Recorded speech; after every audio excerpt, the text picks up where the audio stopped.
All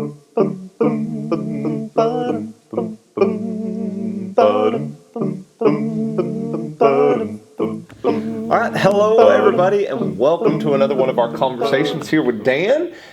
We've had several questions coming in over the last couple weeks, so we're excited to cover this one. We're glad to cover it. You're excited. Okay, let's go ahead. I like getting questions in. There's always, be honest, every once in a while you wonder, are we going to get a question in the next couple weeks? And so anytime we get these, we're very appreciative of them. Yes. So keep them coming. We enjoy going through these together with you and for you and just studying God's Word. So for this week, we've talked about the Lord's Supper, and we've spent a lot of time talking about that. Most congregations at the same time in service will follow the bread and the cup with the time of giving. You eat the bread. You drink the cup, and then you pay for it. That's not really what happens. No, that's not right. Okay, go ahead. That was a joke. There was a joke from the last video. Yeah. There you go. But they have this collection at the end, and some people feel funny about it and different things. But the question related to the giving for this week is the money that's put in that plate. Is that just, as some would phrase it, a collection for the saints? Is it just for the church? Or is it able to be used outside of the church? And then kind of the person who asked it followed up and said, if that's the case, is it like for church members first and then what's left over goes outside? Is there any biblical direction on what to do with it? Well, there was always a collection. And the Israelites, of course, were commanded in the law to give a tenth. Mm-hmm. All of the tribes gave a tenth, and that was given to the tribe of Levi. And then the tribe of Levi turned around and gave a tenth of the tenth to the priest, the family of Aaron. Yep. And then there were special contributions on top of that, like for the building of the temple and things like that, Exodus 35, 36. And so there's always been a collection. Even before there was a Jewish Levitical system, in Genesis 14, Abraham gave a tenth to Melchizedek. And this is shown in the New Testament to show that Melchizedek was greater than Abraham. Mm-hmm. Let's see, Genesis 14. Yep. And down about right there. Yep, there in verse 20. And the end of verse 20 says, then Abraham gave him a tenth of everything, talking about Melchizedek. And if you look at Genesis 28, around the very end of the chapter, after Jacob has his dream of the ladder coming down from heaven and God makes him a promise to be with him and everything, look at the way that ends there. Genesis 28, right at the end, yeah. Okay. Last verse, Genesis 28:22. And this stone that I have set up as a pillar will be God's house. And of all that you give me, I will give you a tenth. So Jacob, who's not under any particular law or anything, he decides to give God a tenth. And I've often said, how was he going to accomplish that? Well, the only way I know to accomplish that is to give it to somebody who is a representative of some way of God, like Melchizedek was, the priest. Abraham gave it to the priest. So maybe Jacob gave it to a priest in the order of Melchizedek. We don't know exactly, but he had to give it to somebody. You can't just you take your check. It's like the check you put in the casket to pay the guy back, for... It's not going to do him any good. You take your check and you throw it out there in the desert and on the ground and you say, here it is, God. No, it doesn't do any good that way. So we know that's not what he did. There's some order to it. There's some kind of a person or a group that represents God that you give the money to. Okay. This was the same thing in Israel. Now, when you come to the New Testament, for all you out there that are screaming, that's in the Old Testament, don't tell me. If you come to the New Testament, you see, of course, in the Gospel of Luke, the widow's mite. Yeah. You see Jesus saying, render unto Caesar that which is Caesar's and give to God what is God's. So Jesus, as a practicing Jew, did that. But when we come into the New Testament church, we see the Christians in Acts 2, in the latter part of Acts 2,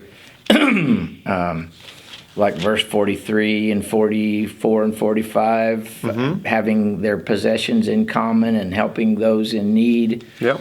And then when you go over to chapter 4 of Acts, you see some more of this in verse 32 and following. Read there a little ways, 32 to 35 there, Jed. Okay. This is Acts 4:32. All the believers were one in heart and mind. No one claimed that any of his possessions was his own, but they shared everything they had. With great power, the apostles continued to testify to the resurrection of the Lord Jesus, and much grace was upon them all. There was no needy person among them, for from time to time those who owned lands or houses sold them and brought their money for the sales, and put it at the apostles' feet, and it was distributed to anyone as he had need. All right, so there was a central place where the money was collected to take care of the needs of God's people. It was laid at the apostles' feet. I don't think they had those little golden trays. Or the wicker baskets. Or the wooden ones, probably. Yeah. They laid it at the apostles' feet. Maybe it was put on a blanket or something. I don't know. Probably not the important part. Yeah, it's probably not the important part, but they laid it at the apostles' feet. And then it tells us about Barnabas, who did the same thing at the end of that chapter, and he brought the money and put it at the apostles' feet. Yeah. And then everybody knows the story of Ananias and Sapphira, who sold some land and lied about the price, and they also brought it and put it at the apostles' feet in Acts chapter 5, verse 2. And, of course, the point was made there that you shouldn't lie about what you give to God. It should be open and forthright and honest, and we know that story. And so in all of these, we're still talking about taking care of God's people or serving his apostles or church, or yes, just in some way it's still related back to yes. I was God just establishing that there was a central collection from the very beginning. Now when you go to chapter 6, you have this thing about the Grecian widows that were getting neglected. But it says in verse 1 at the end, they were being overlooked in the daily distribution of food. That shows me that there was money being spent on food to feed people. Yep. Yeah. So these were Christians, and this was a different situation because all those people that came from Pentecost, from those other countries, didn't go home. They all stayed there. Yeah. And the Jerusalem church took on the task of taking care of them and taking care of their brothers and sisters. When you go over to Acts 11, read me verse 29 and 30 there. Well, actually, maybe 27 through 30, Acts 11. 11:27. During this time, some prophets came down from Jerusalem to Antioch. One of them, named Agabus, stood up and through the Spirit predicted that a severe famine would spread over the entire Roman world. This happened during the reign of Claudius. The disciples, each according to his ability, decided to provide help for the brothers living in Judea. They did by sending their gifts to the elders by Barnabas and Saul. All right, so the disciples in Antioch, go back to Acts 11:26, the disciples were called Christians first in Antioch. Right. They decided, each one according to his own ability, to provide a contribution and send that to the people in Judea who were their brothers and sisters. And again, they sent it to the church leaders to distribute it to other people. So you're still really in the realm of doing things for the other Christians. Right. All right, so we have similar teaching in 1 Corinthians chapter 16, where the churches of Galatia and the churches of Greece were combining their efforts in a contribution for the poor in Judea. Let's read 1 Corinthians 16 and 1 through about 4. Now about the collection for God's people, do what I told the Galatian churches to do. On the first day of every week, each one of you should set aside a sum of money in keeping with his income, saving it up so that when I come, no collections will have to be made. And then when I arrive, I will give letters of introduction to the men you approve and send them with your gift to Jerusalem. If it seems advisable for me to go also, they will accompany me. All right. So in the giving was done on the first day of the week. The NIV translates it saving it up, but the word is thesaurizzo, like the word thesaurus. Oh, yeah. And I think it could be translated placing it in a common treasury. And the money was collected, and it was collected ahead of time so that it would be ready, and it went to Jerusalem. And this was the basic practice of the church to do this on Sunday. In 2 Corinthians 8 and 9, you have more information about that and how all these churches wanted to be involved and how they planned it a year in advance, and they did all this. But still... And something that's different about a lot of the passages in the New Testament versus the Old Testament, in the Old Testament it really emphasized the tenth, and you gave a tenth, and it had that. Whereas here you start getting more of the sum of money in a kind of in relation to your income or what you have available or what you've decided.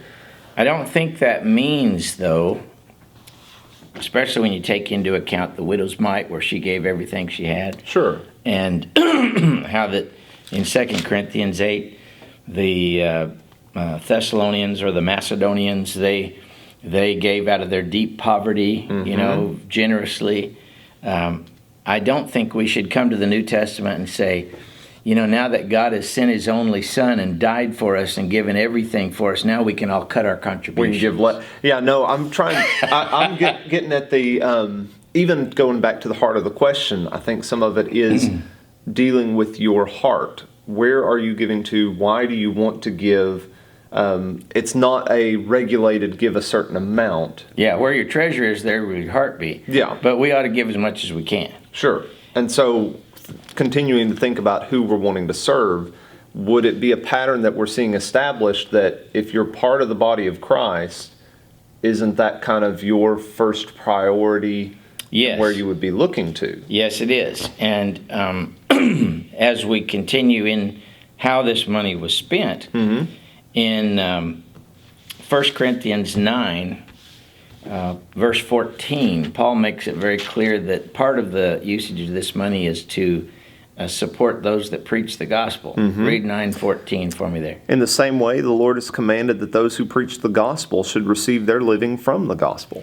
All right, so, those people are going to be trying to share the word, and we're supposed to support those that do that. Go to Galatians 6, and let's start about, verse 6 or so?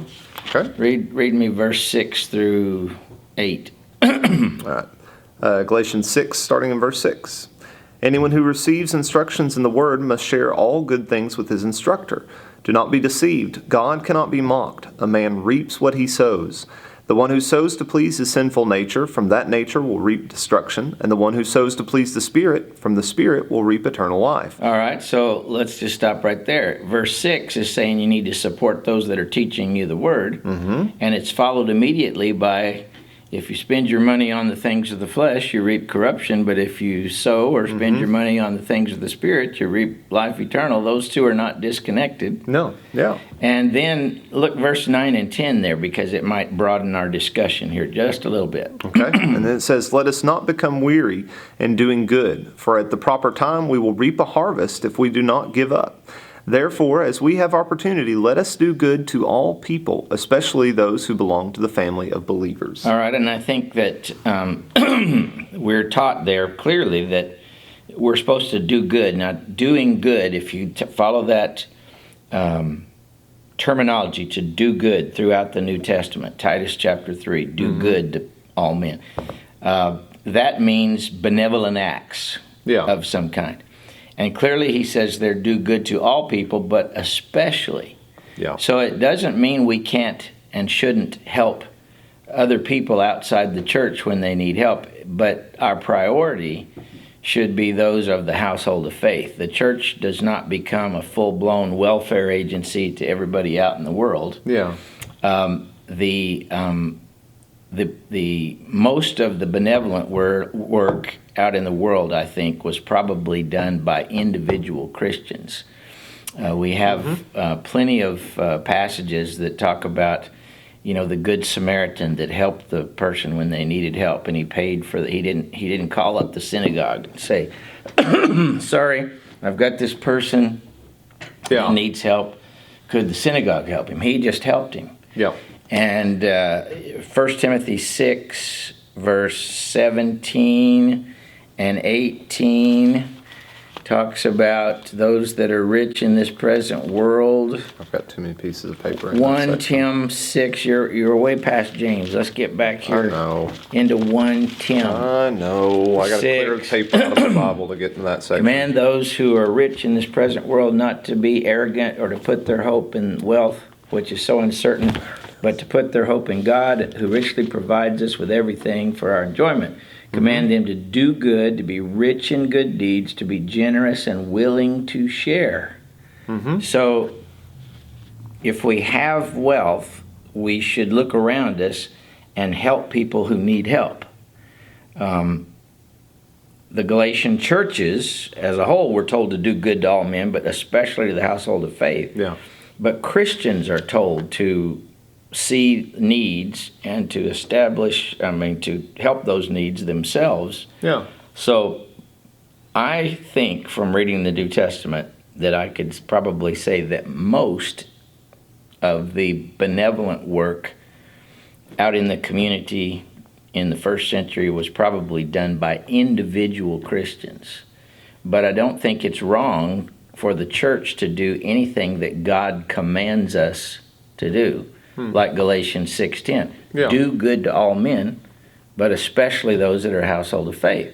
Now, let's talk about single women, single mothers that may be stretched with, they may be having difficulty. There were widows in 1 Timothy 5. And Paul told Timothy not to put any young widows on the permanent support list. Those widows had to meet certain qualifications, and they had to agree never to marry again, and they had to agree to work for the church for the rest of their lives, and they had to be 60 years old or above. And he said the young widows should not be put on that list. That doesn't mean that individuals or the church couldn't help a younger widow with children or whatever if she needed some help temporarily, but they were not to make them wards of the church. That was only for those that were 60 years and above and would work full time for the church for the rest of their life and not get married. So those stipulations like that are there. And then there was one other thing I was thinking about that needed to be, James chapter 1. Okay. This is one of those general directives about what pure religion looks like. Yeah. Read 27 there. 127. Religion that God our Father accepts as pure and faultless is this, to look after the orphans and the widows in their distress, and to keep oneself from being polluted by the world. All right, so God tells us to look after the orphans and the widows. And he doesn't say just the ones that are members of the church any more than he says, in Galatians 6:10, do good to all men, and especially to those of the household of faith. Certainly those ought to be our priority, but I think having those scriptures, it's not wrong to help temporarily people that are not part of the church. Now, there is a stipulation even, I think, on that. Look at 2 Thessalonians chapter 3. And here we want to go to about, I know verse 10 is where I'm headed, but maybe a verse or two before that. 2 Thessalonians 3. And let's try 6 through 10. How about that? Okay. Now, in the name of Lord Jesus, we command you, brothers, to keep away from every brother who is idle and does not live according to the teaching you received from us. For you yourselves know that we ought know how you ought to follow our example. We were not idle when we were with you, nor did we eat anyone's food without paying for it. On the contrary, we worked night and day, laboring and toiling, so that we would not be a burden to any of you. We did this not because we do not have the right to such a help, but in order to make ourselves a model for you to follow. For even when we were with you, we gave you this rule: if a man will not work, he shall not eat. All right, so we do not want to create a situation where people just sponge off of the church and don't work if they can work. And we've talked before about the fact that many people are disabled, they're not able to work, they're ill, they may be regularly looking for work and can't find it. We're not talking about that, but we're talking about professional freeloaders, that just want to freeload and are lazy and they want to smoke dope and not work or something like that. Okay, they've decided it's the church's job to take care of them. In fact, Paul says, don't do it. Yeah, because we're doing more harm than good. So all those things stir into maybe the answer to this person's question. So maybe if we boiled it down as trying to take all these passages and give kind of the guideline, it's you take your collection on a weekly basis, you present it to the church. To the leaders of the church. To the leaders of the church. And then they're going to decide how to distribute it as there is need. Right. And you would look after people who are teaching the word. You would look after fellow Christians who have various need. Yep. And then beyond that, if there's a need in the community or something, there's nothing to hinder you from doing that. Right. But we should probably be discerning in what sort of state we're creating in those people's lives through that. Yes, and anything that God commands us to do, I feel like that even to go preach the gospel, that means you're going to have to pay for transportation, housing, all that kind of stuff. But if God commands us to do it, I feel like we're on safe ground to spend church money or our own money in doing that. Yeah. But there certainly is the priority of first the Christians, those that are preaching the gospel, and then whatever. So that's clear there. Yeah, and like I say, there's several other passages we could go to and really deep dive into some of these concepts, but that's a pretty good overview of how it was established in the Old Testament and carried out all the way through the New Testament. Mm-hmm. So if there's any further questions on that, like we always say, send those in. But we appreciate this one and your desire to make sure we're doing right by the things that we're given. We don't have any prayer cloths to sell or anything like that. No, we don't. We're not doing any of that. Not, no. Okay, we're it's good. not what we're doing with the money today. Okay, Dan. I got you. Goodness gracious. Keep him on track. And we'll see you later. Yeah, see y'all again next week.